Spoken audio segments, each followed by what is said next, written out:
Welcome to 52 Authors, 52 Weeks, Season 3.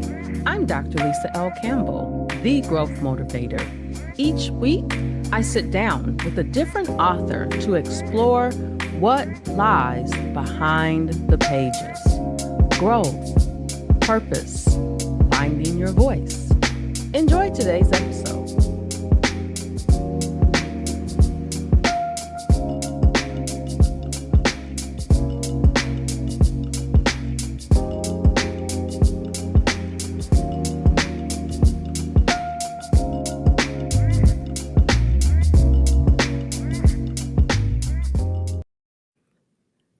Hello, everyone. Welcome back to another amazing episode of 52 Authors, 52 Weeks with me, your host, Dr. Lisa L. Campbell, the Growth Motivator.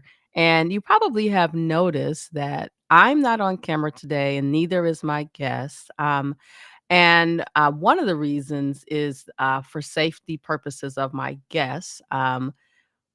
They will not be on camera. And so I decided, hey, 52 authors, 52 weeks, year 3, let's do something new. And for this episode, I'm not on camera either.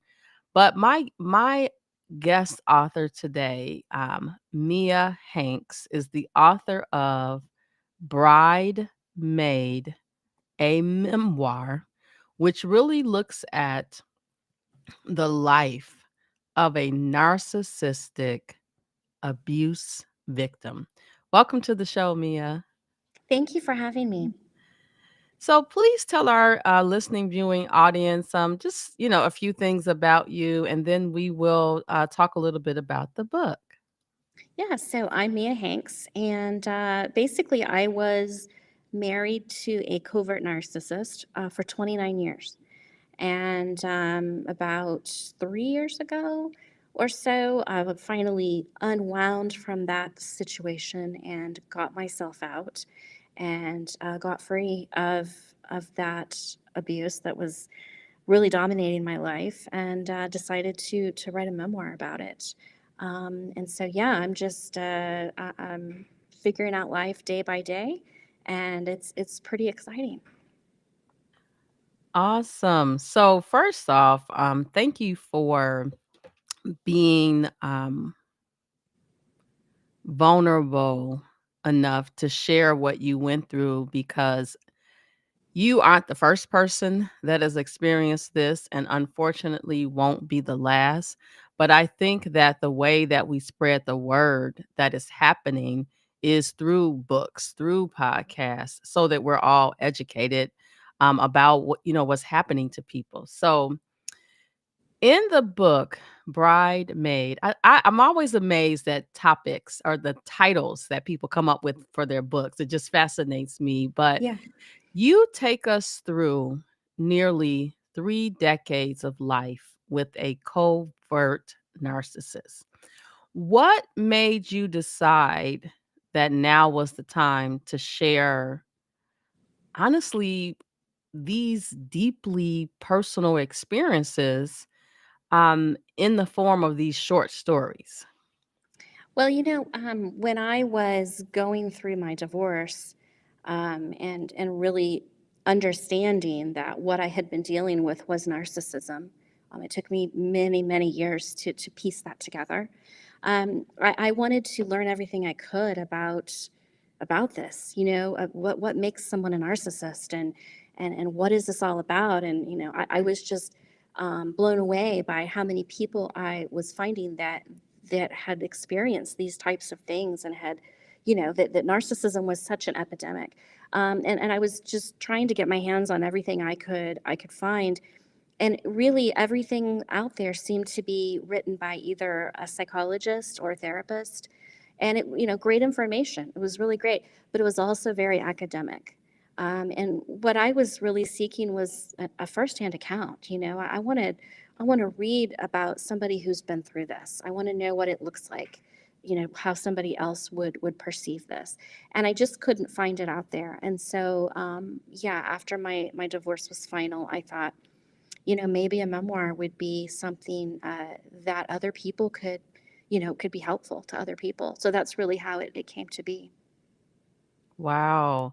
In the book, you quote Shakespeare by saying, "There's nothing more confining than the prison that we don't know we're in." Yeah. And I find that statement so overwhelming, not in a bad way, Yeah. but in a way that is so many of us that are confined to things that we don't realize. One of the things I like to say to people, 3 years ago, I quit my full time job. And I quit because I was allowing myself to be held hostage by Mm. salary and benefits. Hmm. And people say, "That's a really strong word." I allowed myself to be held hostage. And when I sat down to really explore why I was allowing that, initially, I didn't realize I was in it. Yeah. You really don't. You become complacent, I guess, or you just feel like you're trading something to feel secure. But what you're trading is, maybe not something you should be trading. So yeah, I totally get that. Oh my gosh. So when my next book that's coming out next year, I'm gonna explore that as one area of things that holds us back from really growing, right? Life is Yeah. meant to be lived and not held hostage. And I know that word is so strong, but it's just the way I feel today. I'm free. Yes. Yes. I'm so free, and it's like I tell people all the time, I have this level of peace that you can't pay for. You can't buy that. That's right. Yeah, I feel exactly the same way. Different circumstance, but definitely you can't put a price on your personal peace. So I, yeah, definitely understand that. So many people don't understand how subtle, manipulative, covert narcissism can be. So, from your own journey, what early signs of narcissistic personality disorder or coercive control do you wish you would have recognized sooner? I think I grew up in a time when any thought of domestic abuse was physical. You just didn't think of mental, psychological, those things being abusive. And so, definitely, I saw things early in my marriage. That the biggest thing that I saw was just that general lack of empathy that narcissists have. And I've told the story many times that I can remember early in my marriage being sick with the flu or something, and rather than my husband being sympathetic or saying, I'm sorry you're feeling so bad. What can I do to help? His response every single time would be to be angry. And I thought that was strange. I thought, why is he mad at me because I'm sick? I mean, that just seems crazy. Now I understand why. It was because it was a disruption to him. It was an inconvenience. And in his mind, he did not deserve to be inconvenienced in any way. But at the time, those little things like that, just little acts of cruelty but they were subtle. It just did not register to me that it was abusive. And so, year after year after year, you just kind of get swept up in this, and really, it became my normal, and I think I really lied to myself a lot and just said, everybody lives like this. This is normal. And that's kind of, it was a coping mechanism. But yeah, it's so easy to get swept up in it, and then you are just kind of trapped. Wow, so something you said just literally hit me like a ton of bricks. I have a friend who I said to her, "You are being abused by your husband." Yeah. And she said, he's never put his hands on me. And I said, he's never physically touched you, but every time we're on the phone, he is exhibiting different forms of abuse against you. And it didn't matter you were on the phone and I heard it. He just he just did what he did on a regular basis.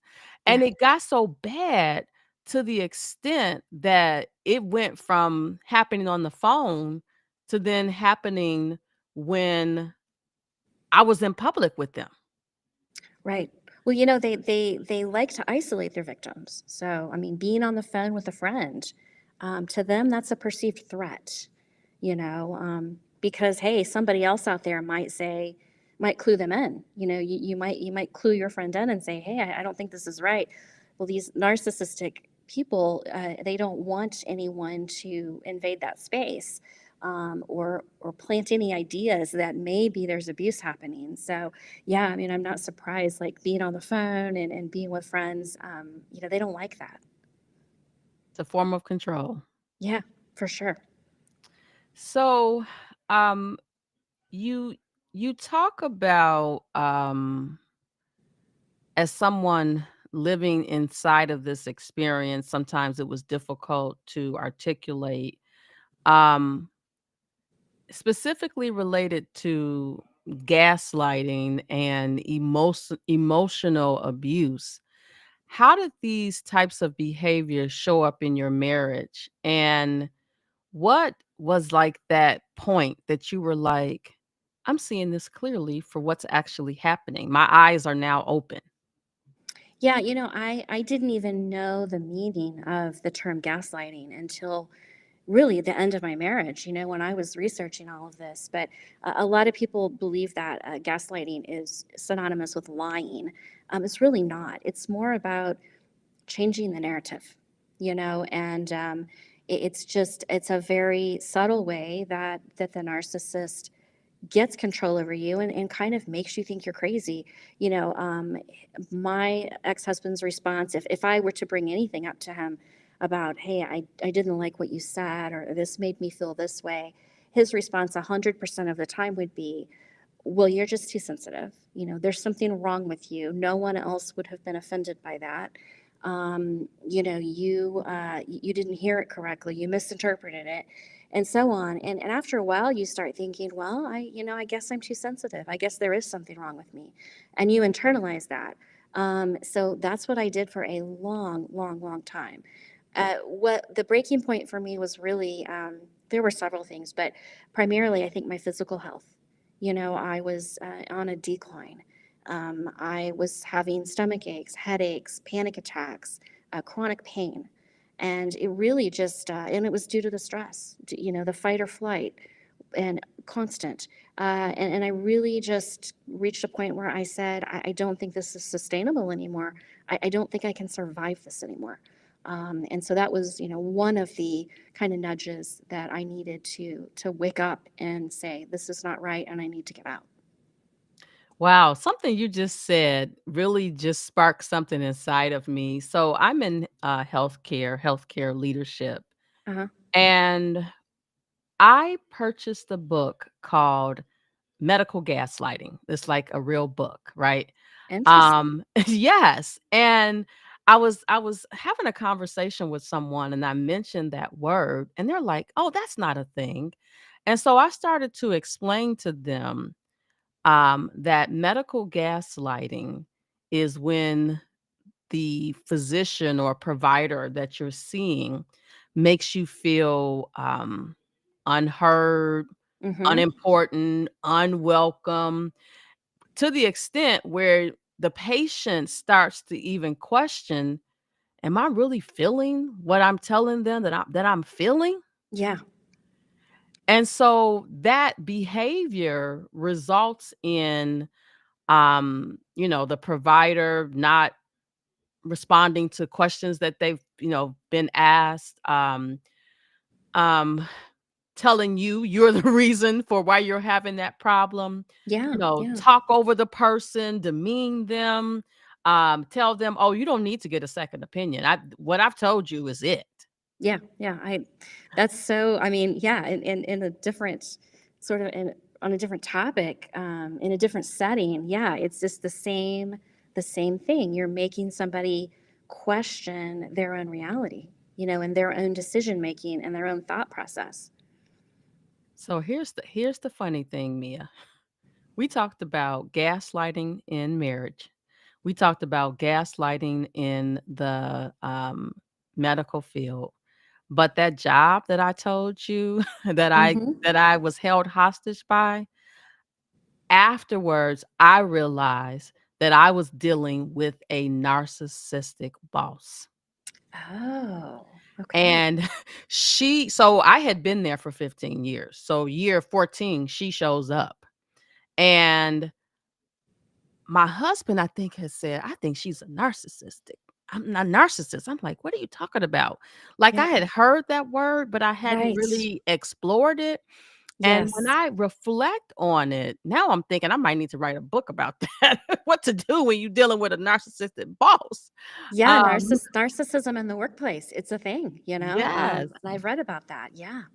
and you know what? That's one of the things that I really love about not only this podcast, but just being a reader in general. Back in the day when I was in my 20s, I used to read the romance novels. Mhm. But as I've matured into the menopause years, I'm reading all types of books related to um, our overall health, whether Yeah. it's mental, physical, emotional. And so there's this book that I read called The Body Keeps the Score. Oh, I know that book, yes. Yes. I think when you equip yourself with that type of knowledge, it could help you navigate situations because you have tools, right? But, Yeah. some narcissistic folks are so good at what they do. Um, the tools you have may not help because you're in so deep. That's very, very true. Yeah. I mean, they are good. They are good at what they do, and oftentimes they are pretty smart. So, definitely that you've got that working against you. So, in general, going through a divorce can be traumatic, but divorcing from someone who is a narcissist has its own set of challenges. What were some of the obstacles you faced during that process, and how did you navigate them safely? Yeah, it is a whole different ball game. It really is. When I initially left, my ex husband tried with all his might to get me to come back. And he was very sweet and very nice and made all these promises, and he was going to be such a great guy. I knew that was all a lie, and it was just love bombing. He really, I don't know that he wanted me to come back so much as he wanted to protect his image. And so the point at which he realized I was not coming back, all of that kindness and being nice, it was like a light switch just flipped off. He went from being acting like a somewhat decent human being all the way to um, absolutely. I mean, his ultimate goal was to try to leave me homeless. And it was such a drastic. Like, how can you go from being you know, reasonably nice and whatever to, I hope you are living under a bridge. It was crazy. He was absolutely ruthless.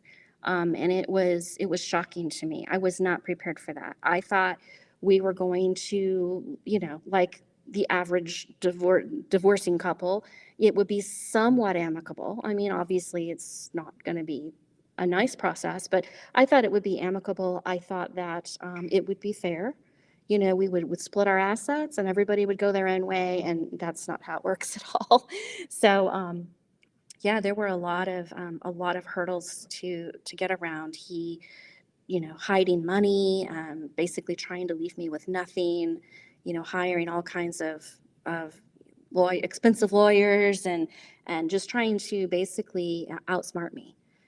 So it was very difficult. And of course, when you leave a narcissist, that is a very volatile time too.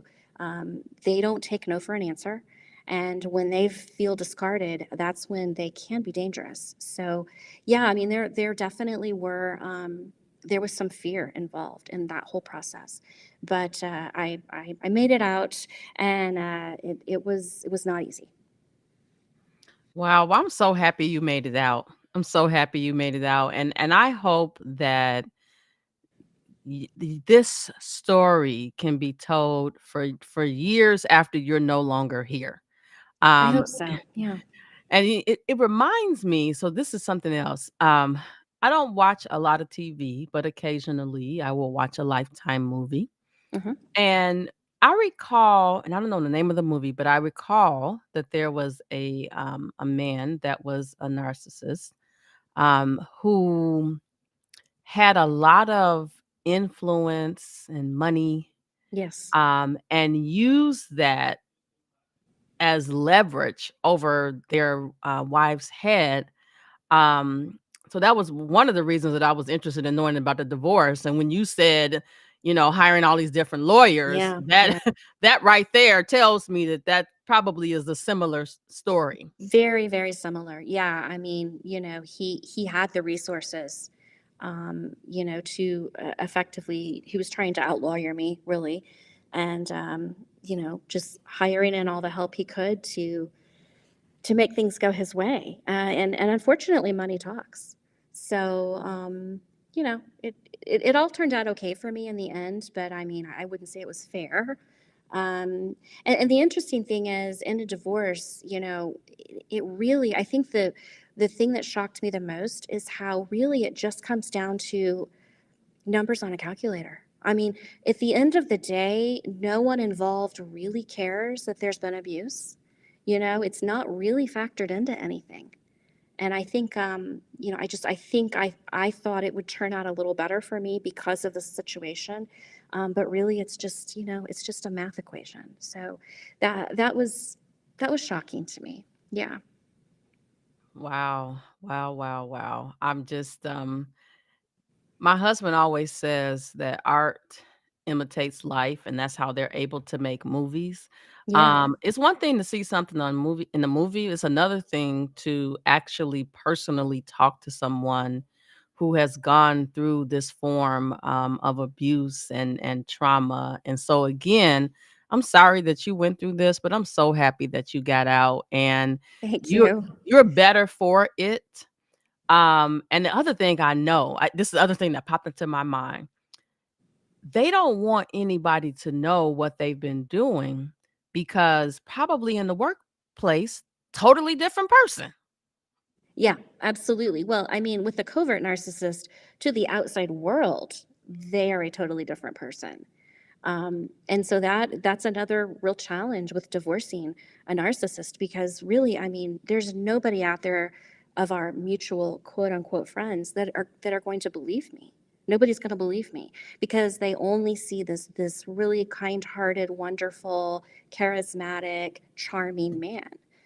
They have no idea what he's like behind closed doors, and he's so convincing, so convincing, that there's just, I don't have a hope of anybody believing my side of the story, which is okay. I mean, they can, those friends can follow him. That's fine.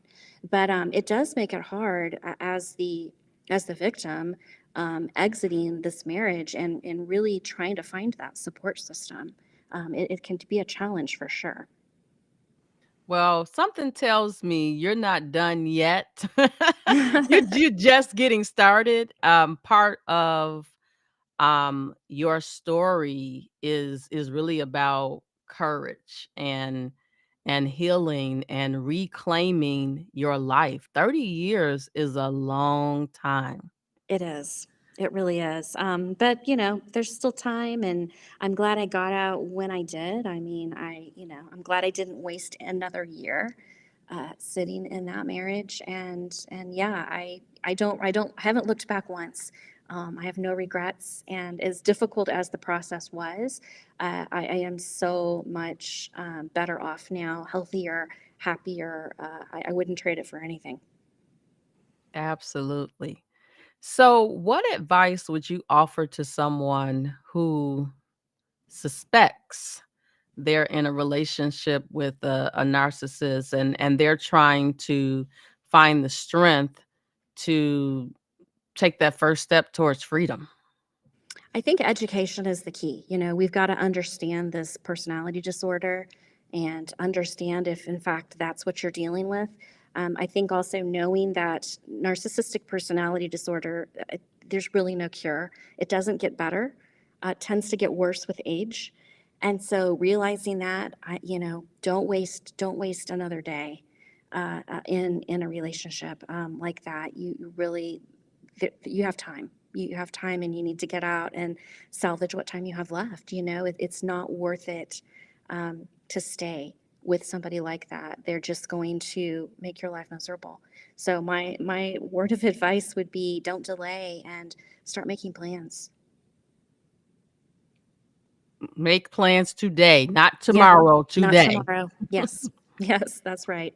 Start today, because tomorrow may be too late. It might be. You never know. Hmm. So we are almost out of time today. Are there any final parting words that you want to share with our audience?